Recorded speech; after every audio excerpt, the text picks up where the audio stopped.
और चलिए अब आपको देश की राजधानी दिल्ली की खबर बता दें। दिल्ली में आपको बताएं कि हर सुबह घने कोहरे की चादर में लिपटी होती है।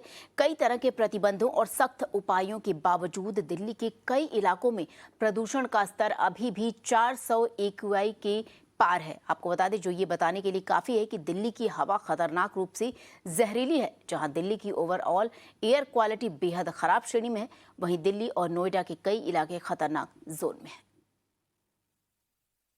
ऐसा महसूस होता है कि सरकार जो है अब पूरी तरह से जो क्लाइमेटिक कंडीशन है, यानी मेट डिपार्टमेंट की जो भविष्यवाणी होती है कि हवा चलेगी तो पोल्यूशन कम होगा या हवा चलेगी या नहीं चलेगी, उसके ऊपर निर्भर हो गई है।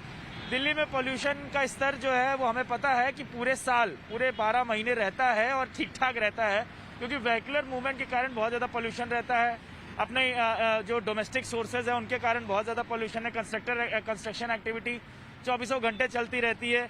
लेकिन एक दौर आता है जब अक्टूबर नवंबर का, जब पॉल्यूशन और ज़्यादा बढ़ जाता है, क्योंकि एक तो पराली शुरू हो जाती है और दूसरा कारण ये है कि क्लाइमेटिक कंडीशन यानी कि हवा का मूवमेंट रुक जाता है।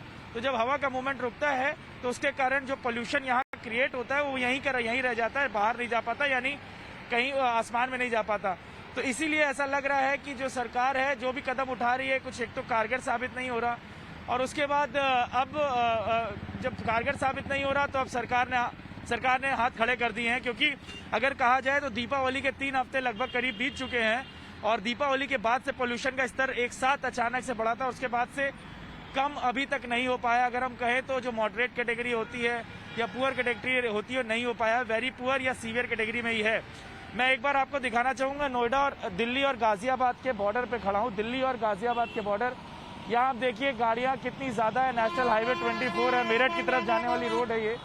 और पीछे आप देखिए यहाँ पर हेज भी है, बहुत ज़्यादा जो है कहा जाए तो स्मॉग जिसको बोलते हैं हम लोग, पूरी तरह से धुंध है, एक लेयर है और आंखों में चुभती हुई लेयर जो होती है वो भी है।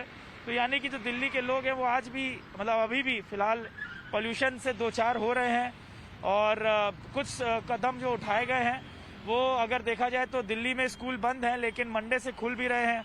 तो अब देखना ये होगा कि सरकार और क्या इंतजाम करती है, क्योंकि सरकार ने ये सोचा था कि पहले ये था कि 17 तारीख तक पोल्यूशन कम हो जाएगा, फिर ये हुआ 23 तारीख तक पोल्यूशन कम हो जाएगा। अब यहाँ पर 27-26 तारीख आ गई, पोल्यूशन तो कम हुआ नहीं। तो क्या करेगी सरकार, ये देखने वाली बात होगी।